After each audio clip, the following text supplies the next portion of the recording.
पुंडलीकवरदार विठ्ठल श्री ज्ञानदेव तुकाराम पंढरीनाथ सद्गुरुदेव महाराज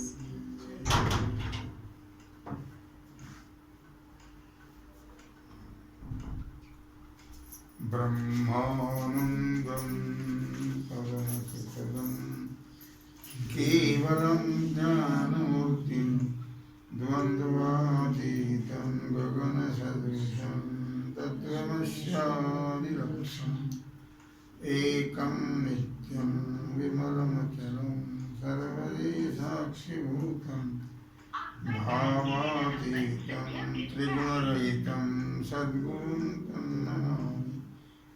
गुरुर्ब्रह्मा गुरुर्विष्णु गुरुर्देवो महेश्वरा गुरुसाक्षात् परब्रह्म तस्मै श्रीगुरवे नमः।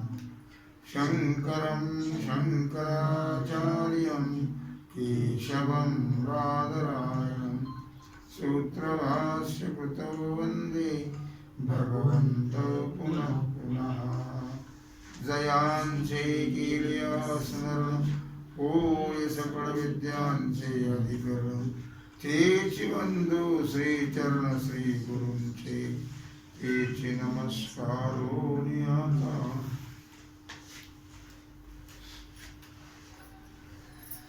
विचार सागर रहस्य तरंग दुसरा हेडिंग 9 पाठ क्रमांक 10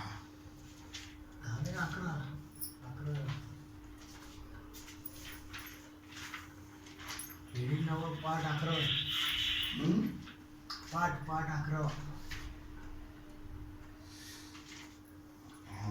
काल 10 पाठ 11 पाठ क्रमांक 11 पूर्व पक्षाच्या मताने कर्म हेच मोक्षाचं साधन। विषय असा आपला चाललेला आहे की नित्य नैमित्तिक कर्मापासून पाप किंवा पुण्य यापैकी काहीच उत्पन्न होत नाही। काम्य निषिद्ध कर्मे करू नयेत। काम्य कर्म केले नाही म्हणजे पुण्य उत्पन्न होत नाही। निषिद्ध कर्म केले नाही म्हणजे पाप उत्पन्न होत नाही। कदाचित चुकीनं नजर चुकीनं निषिद्ध कर्म घडलंच न कळत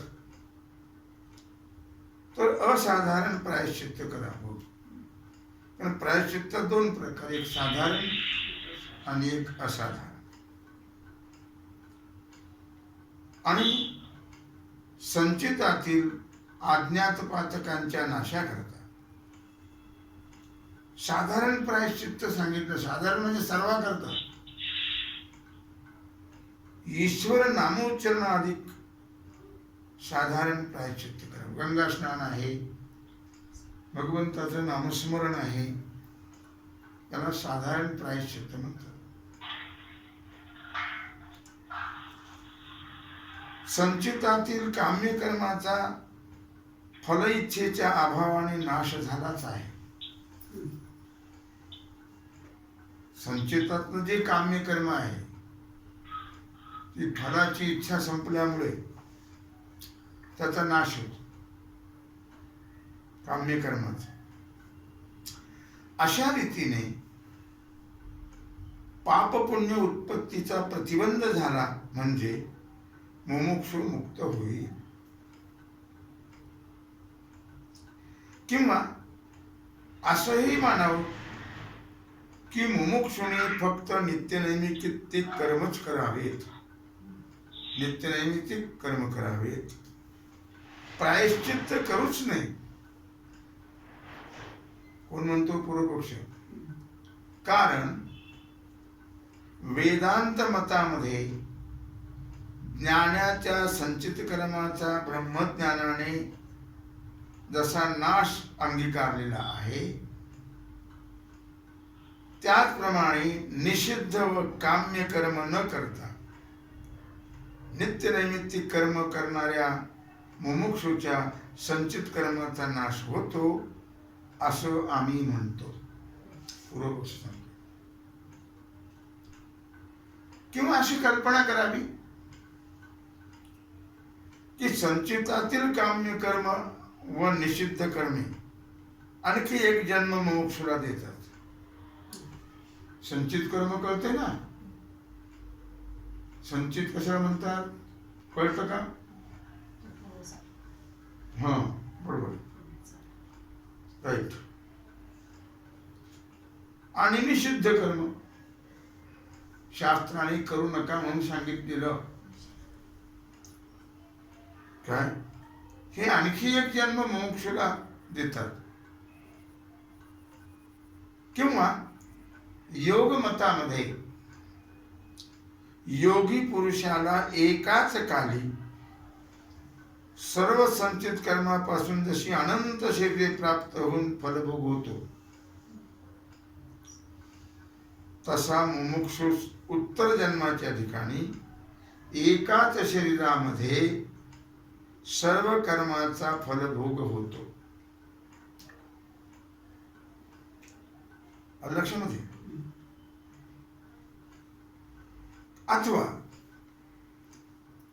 नित्यनैमित्तिक कर्मानुष्ठान करतेवेळी जे क्लेश होतात ते जन्मांतरीच्या संचितातील निषिद्ध कर्माचे फल आहे. म्हणून दुसरा जन्म निषिद्ध कर्म भोगाकरता प्राप्त होत नाही, इथंच ते भोगून संपते असं त्यांचं मत आहे. आता जे संचित काम्य आहे ते आणखी एक जन्म किंवा एकाच काली अनंत शरीर प्राप्त करून देते. कळलं? अर्थात म्हणजे संचित आणि काम्य हे आणखी एक जन्म किंवा एकाच काली अनंत जे शरीरे प्राप्त होतात करून देते. म्हणून उत्तर जन्मात पुढच्या जन्मामध्ये मुमुक्षुला दुःखाचा लेशही होत नाही, केवळ सुखोपभोग होतो, केवळ सुख प्राप्त होतो असं पूर्वपक्षी म्हणतो. कारण जन्मांतरीच्या फक्त विहित संचित कर्मानेच प्रस्तुतचे शरीर प्राप्त झालेलं आहे. हा मानव देह. जन्मांतरीचे संचितातील निषिद्ध कर्म तर पूर्वजन्मातच नित्य नैमित्तिक कर्मानुष्ठानाच्या क्लेशाने भोगून संपवलेला आहे. अशा रीतीने प्रायश्चित्त कर्म न करता केवळ नित्य नैमित्तिक कर्मानुष्ठानानेच मोक्ष प्राप्त होतो असा आहे कर्मवादीचा सिद्धांत. कोण आहे कर्मवादी?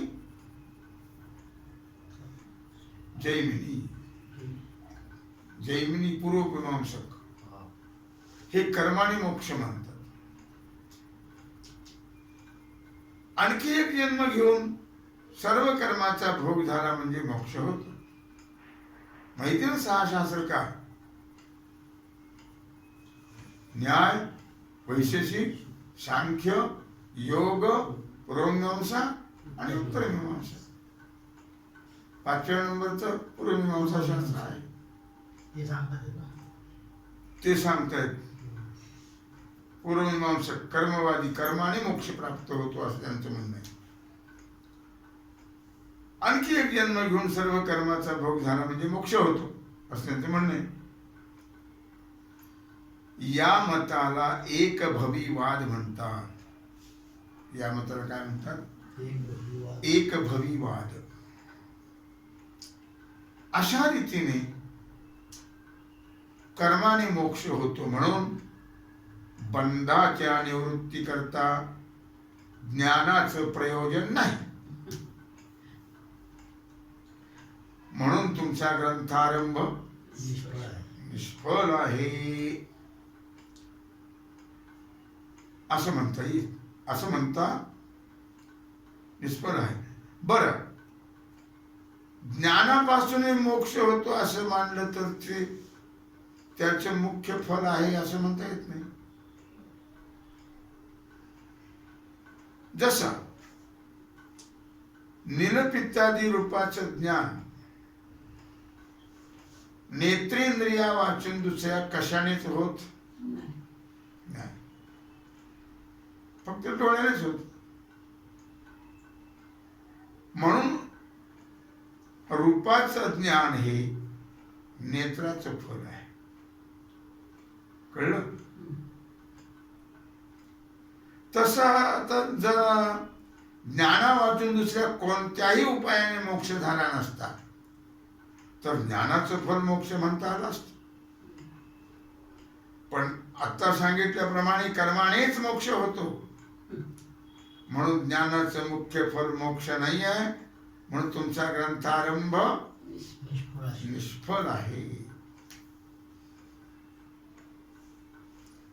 आमच्या मताने अधिकाऱ्याचा या संभव पूर्वपक्षी म्हणतो विषयाची सिद्धी होत नाही आमच्या मताने, आणि प्रयोजनाचा या अभाव आहे पूर्वपक्षी म्हणतो. म्हणून संबंधही निषिद्ध होत चारी उडवले ते. विषयाच्या अभावामुळे ग्रंथाचा आणि विषयाचा प्रतिपाद्य प्रतिपादक भाव संबंधही घडत नाही.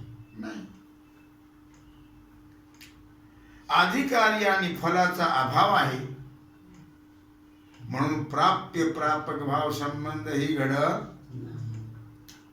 तसा अधिकारी आणि विचार यांचा कर्तृकर्तव्य भाव संबंध आहे, तोही घडत नाही. ज्ञानाची निष्फलताच आहे. म्हणून ज्ञान आणि ग्रंथ यांचा जन्यजनक भाव संबंधही घडत नाही. ती ज्ञानाची निष्फलता कशी आहे बघा, आम्ही सांगतो तुम्हाला. असं कोण म्हणतो? पूर्वपक्ष. वेदांती म्हणतात त्याप्रमाणे मोक्ष प्राप्त करून देणारी अद्वैत ब्रह्मज्ञान उत्पन्न होणेच शक्य नाही. कारण जगामध्ये असणाऱ्या प्रत्येक वस्तूपासून काही ना काही फलप्राप्ती होते. निष्फल अशी वस्तू उत्पन्न होत नाही. पुष्कळ वस्तू निष्फळ उत्पन्न झाल्या आहेत असं लोकांना वाटतं. पण सूक्ष्म विचार केला तर त्या सर्व वस्तूला फल आहे. माश्या अंगावर बसल्या किंवा डास चावले तर हे प्राणी किंवा अशा तऱ्हेचे कोळ्याची जाळी वगैरे पदार्थ निष्फल आहेत असं वाटतं.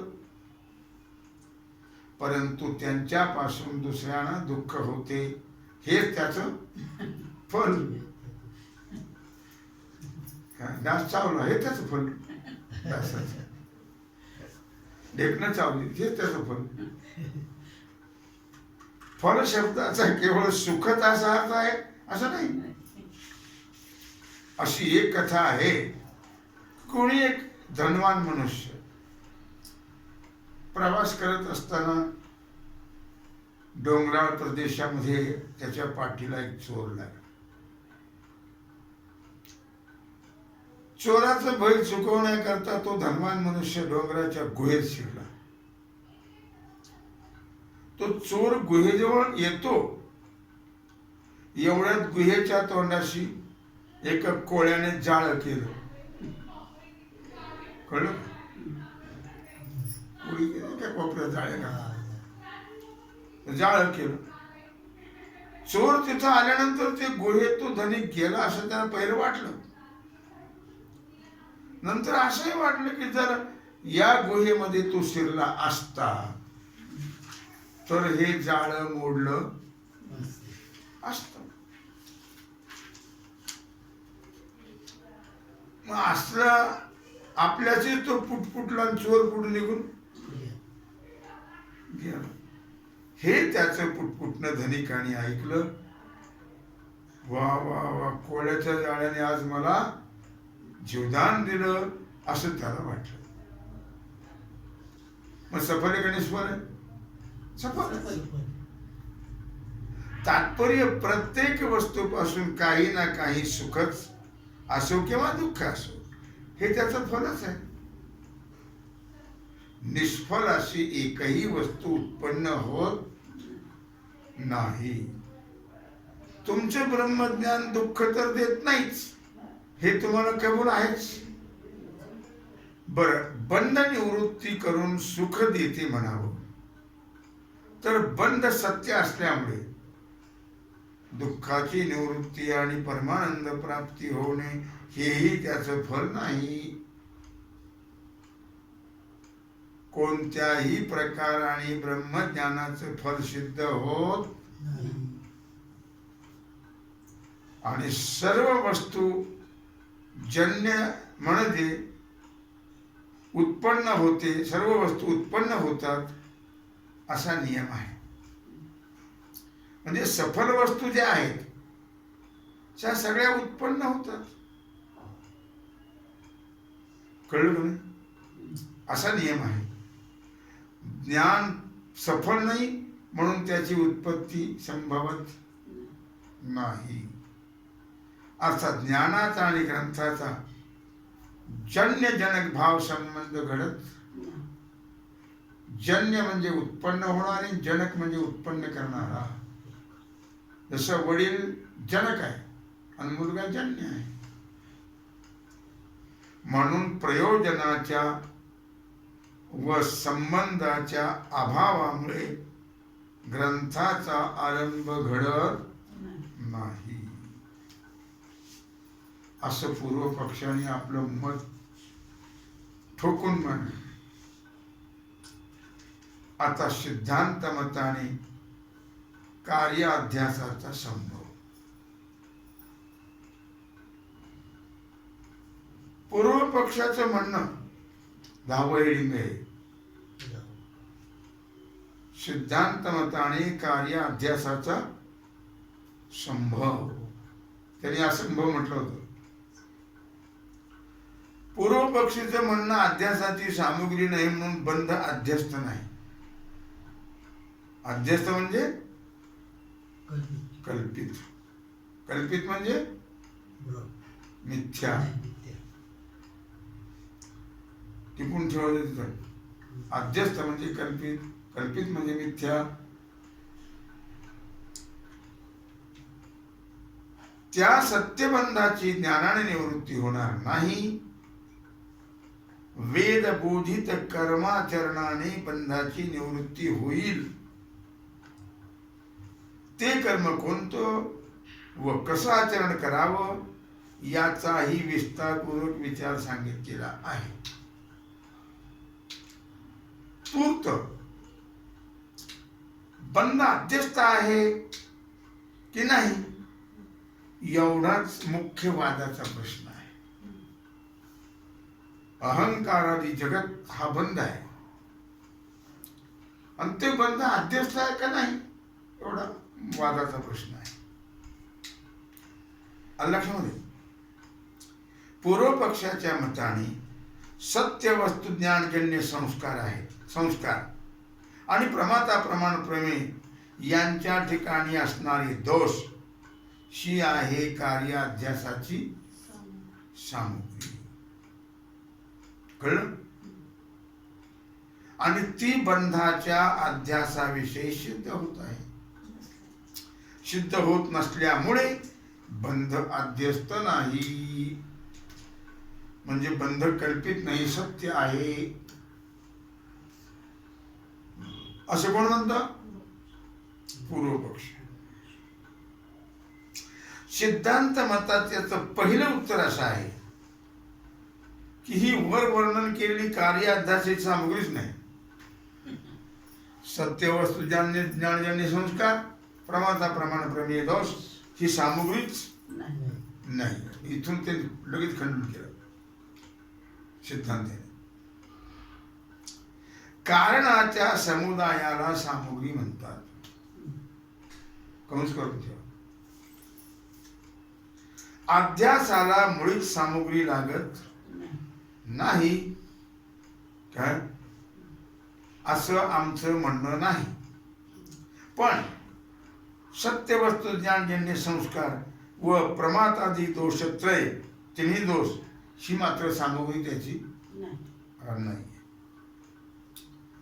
कार्य अध्यास फक्त सजातीय वस्तू ज्ञानजन्य संस्कार कारण आहे. कार्य अध्यासाला फक्त सजातीय वस्तू ज्ञानजन्य संस्कारच कारण आहे. तिन्ही दोष कारण नाही. प्रमाता प्रमाण प्रमेय. कारणाचा विचार करताना हे लक्षात ठेवलं पाहिजे की ज्याच्या असण्याने कार्य होतं आणि नसण्याने कार्य होत नाही ते कारण. कळलं का?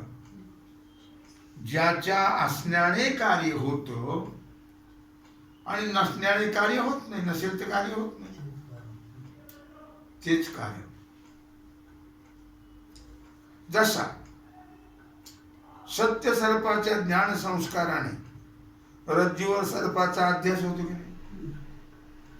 केव्हा तरी सत्य सर्प पाहिला होता आणि ती दोरी पाहिली, मंद अंधकारात दोरी यथार्थ कळली नाही आणि ते सादृश्य दोषाने असे वाटलं की सर्पच आहे हा, सजातीय दोष आहे हा, सारखेपणा. मग सत्य सर्पाचा जर संस्कार नसता,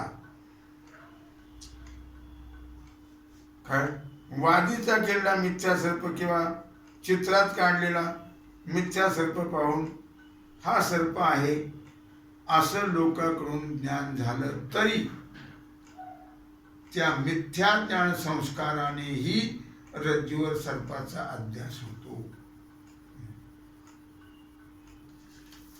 पूर्व काळात असं भिंतीवर नागपंचमीला चंदन आणि सर्प काढायचे आणि त्याची पूजा करायची. आता चित्र आले काय मुळी तर म्हटलं भिंतीवर काढलेला सर्प तेव्हा पाहिला तरी रज्जूवर सर्पाचा अध्यास होतो त्या संस्काराने. मिथ्या ते मिथ्या आहे पण त्या संस्काराने सुद्धा भ्रम होतो. म्हणजे सत्य सर्पाच्या ज्ञानाचा संस्कार नसतानाही अध्यास घडतो. म्हणजे सत्य वस्तू ज्ञानजन्य संस्कार अध्यासाला कारणच नाही. कारण सत्य वस्तूच्या ज्ञानजन्य संस्कारा वाचून जर अध्यास घडलाच नसता तर सत्य ज्या वस्तू ज्ञानजन्य संस्कार अध्यासाला कारण मानता आले असते. कळलं? मिथ्या सर्पाच्या ज्ञानजन्य संस्कारानेही अध्यास घडतो. वादीचा सर्प पाहिला किंवा भिंतीवर चित्र पाहिलं सर्पाचं तरी भ्रम होतो की होत. असा जर प्रत्यक्ष अनुभव आहे तर सत्य वस्तू ज्ञानजन्य संस्काराचा अध्यासाला हेतू आहे हे म्हणणं बरोबर आहे का? नाही. याकरता कारणाच्या लक्षणातून सत्य शब्द काढून त्या ठिकाणी सजातीय शब्द घालून, सजातीय सारखेपणा, सजातीय वस्तू ज्ञानजन्य संस्कार अध्यासाला कारण आहे असं कारण मांडणं आवश्यक आहे. कोण म्हणतं? सिद्धांती. कारणाचं असं लक्षण केलं म्हणजे आज्ञाहून बंध कुठेतरी सत्य असून त्याच्या ज्ञानाच्या संस्काराची आवश्यकता आहे. हा पूर्व पक्षाने दिलेला दोष आपोआपच नष्ट झाला. संस्काराचं जनक जे ज्ञान, कळलं का? संस्काराला उत्पन्न करणारा ज्ञान आणि त्या ज्ञानाचा जो विषय, तो सत्य असो नाही तर मिथ्या असो, तो विषय सजातीय मात्र असायला पाहिजे, सारखा असायला पाहिजे. गारुड्याचा सर्प असो नाही तर भिंतीवरला काढलेला असो नाही तर वादीचा असो, फक्त सारखेपणा मात्र सजातीय पाहिजे. वारुळावर असणाऱ्या सर्पावर आणि चित्रात काढलेल्या सर्पावर सर्पत्व ही जाती एक किंवा दोन आहेत? एकच आहे. म्हणून मिथ्या सर्पाचं ज्ञान सत्य सर्पाच्या ज्ञानाशी सजातीय आहे, सारखं आहे. आणि मिथ्या सर्पाच्या ज्ञान संस्काराने अध्यास घडतो. म्हणून सजातीय वस्तूच्या ज्ञानजन्य संस्कारच अध्यासाचं कारण आहे, सत्य वस्तू ज्ञानजन्य संस्कार नाही, असं सिद्ध झालं. लक्षात नाही. आता अध्यासाला ज्ञानजन्य संस्कार कारण आहे का सजातीय वस्तूचं ज्ञान संस्कार द्वारा अध्यासाला कारण आहे, याचा विचार करू. कसंही जरी म्हटलं ना तरी अध्यासाचं साक्षात कारण संस्कार असंच येतं.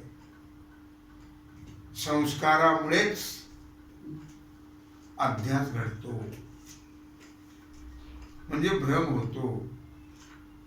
ज्ञानाला नव्हे, साक्षात कारण ज्ञानाला नाही. प्रथम वाक्यात तर ज्ञानजन्य हे संस्काराचं विशेषण आहे आणि दुसऱ्या वाक्यात ज्ञानाला कारणत्व आहे पण साक्षात नाही. तिथेही संस्कार द्वारा कारणत्व आहेच. कोणत्या का दृष्टीने होईना ज्ञानाला साक्षात कारणत्व नाही, कारण जे कारण असते ते कार्याच्या अव्यवहित पूर्वकाली असते असा नियम आहे. कळलं? अव्यवहित म्हणजे जवळ, अत्यंत जवळ. सर्पाचं ज्ञान अध्यासाच्या पूर्वकाली असते, भ्रम होण्याच्या अगोदर असतं. तरी अव्यवहित पूर्वकाली नाही, पण सर्प पाहिलाय पण आजचा कुठं पाहिलाय? गारुड्याच्या खेळात केव्हा तरी पाहिलं किंवा वारुळाच्या ठिकाणी पाहिलं, पण आता पाहिलेला नाही. अंतराय रहित ते अव्यवहित, तिथं अजिबात अंतर नाही, नको आहे. शिकंदाचे अंतर नको, त्याला म्हणतात जवळच अव्यवहित. अव्यवहित पूर्वकाल म्हणजे कार्य उत्पत्तीच्या पूर्वकालाचा शेवटचा क्षण. कळलं? अव्यवहित पूर्वकाल म्हणजे कार्य उत्पत्तीच्या पूर्वकालाचा शेवटचा क्षण. लगेच कार्य उत्पन्न झालं त्यावर प्रसंग आहे आणि त्या क्षणात कारण असलं पाहिजे. ज्ञान तर पूर्वकाली आहे, केव्हा तरी पाहिलेलं आहे सर्व, पण पूर्वकालातल्या कालच्या अंत्यक्षणी नाही. म्हणून ज्ञानजन्य संस्कारच कारण मानला पाहिजे. संस्कार म्हणजे अंतःकरणात असलेली ज्ञानाची सूक्ष्म अवस्था. कंस करून ठेवा. संस्कार म्हणजे अंतःकरणात असलेली ज्ञानाची सूक्ष्म अवस्था. या कारणाने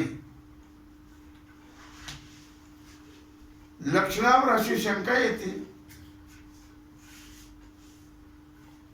काय लक्षणावरती शंका निर्माण झालेली निर्माण होती आहे. काय शंका निर्माण होते लक्षणावर, त्याचा विचार आपण उद्या करू. तेव्हा झालेली सेवा भगवत चरणी समर्पित करून राहिलेला जो सेवेचा भाग आहे तो आपण उद्या करू. कुंडली कवरदे हरी विठ्ठल श्री देव तुकाराम हरिनाथ भगवान की श्री सद्गुरु सगळे म्हणतात श्री सद्गुरु ज्ञानेश्वर महाराज की जय. श्री सद्गुरु जोग महाराज की जय. श्री जगद्गुरु तुकाराम महाराज की जय. श्री साखरे महाराज की जय.